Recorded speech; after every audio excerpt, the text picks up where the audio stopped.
Hello, and thank you for your interest in our 2022 M&A report. We've called our report this year FOMO beats FOGO. Fear of missing out beats fear of going out. That means M&A market participants fear losing out on opportunities as much as, or indeed possibly more than, the risk of transacting in the current environment. So looking back on 2021, how did it turn out? Well, it turned out much stronger than we all could have reasonably expected. M&A in 2021 started strongly after the mid-2020 COVID shutdown, but at the end of 2021, we ended at record levels across the metrics.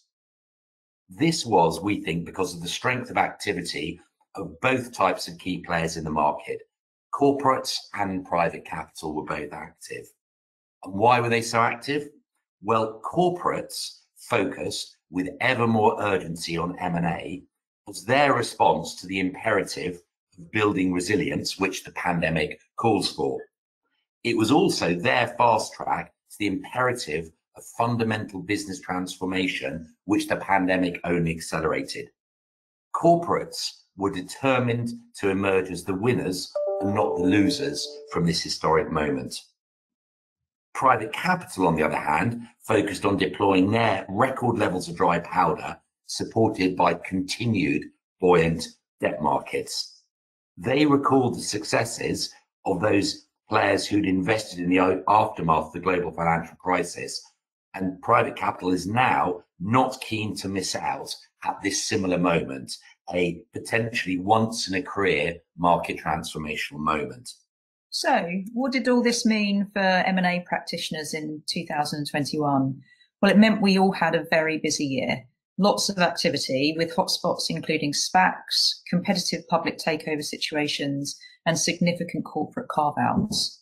We also saw the re-emergence of shareholder activism, which both depends on market appetite for and creates transactions.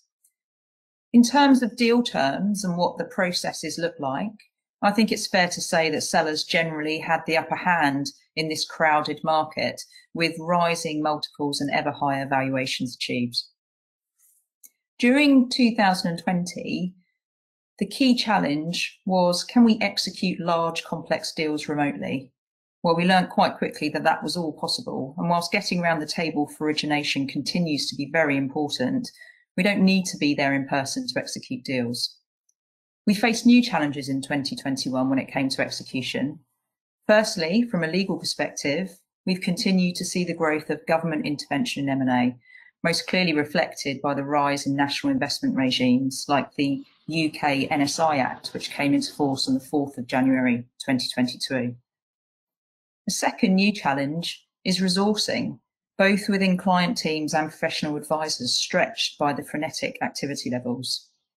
The personal impact of intense working levels in lockdown conditions and what is being called the Great Resignation is being felt across the industry, particularly amongst mid and junior level M&A professionals.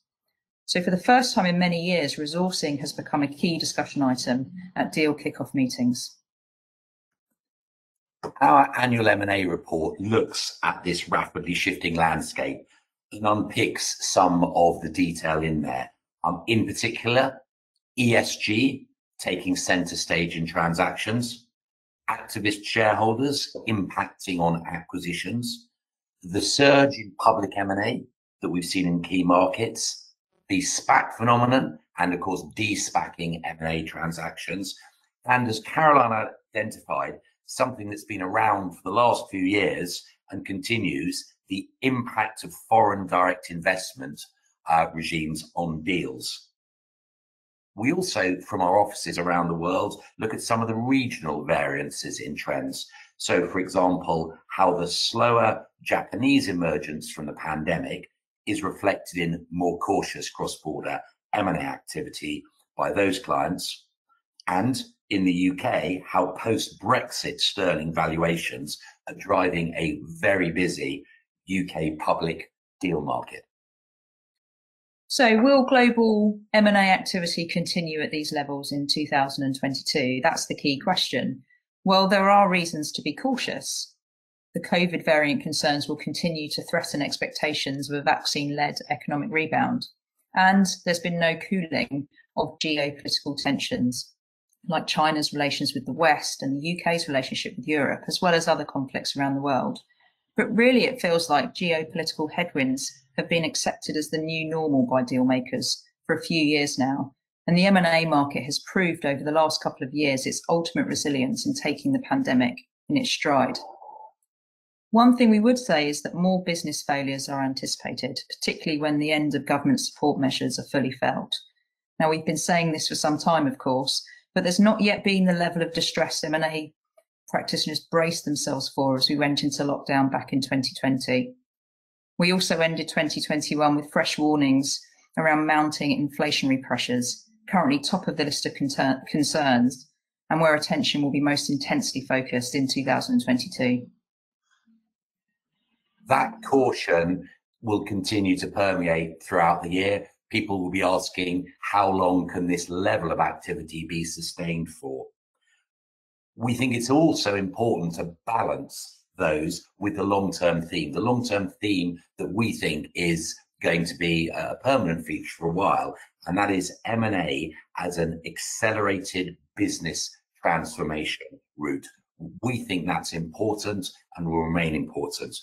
You can see that theme clearly in the digital transformation agenda, the decarbonisation of the energy sector, in the central place that ESG is assuming in global investment. And you can tell it's happening because you can see a high number of cross-sectoral deals. We think that it's this theme of accelerated business transformation and the fear of missing out from this moment in history that's likely to drive similar levels of global M&A activity, at least for the moment. We hope that you enjoy our report and wish you every success and health for 2022. Thank you.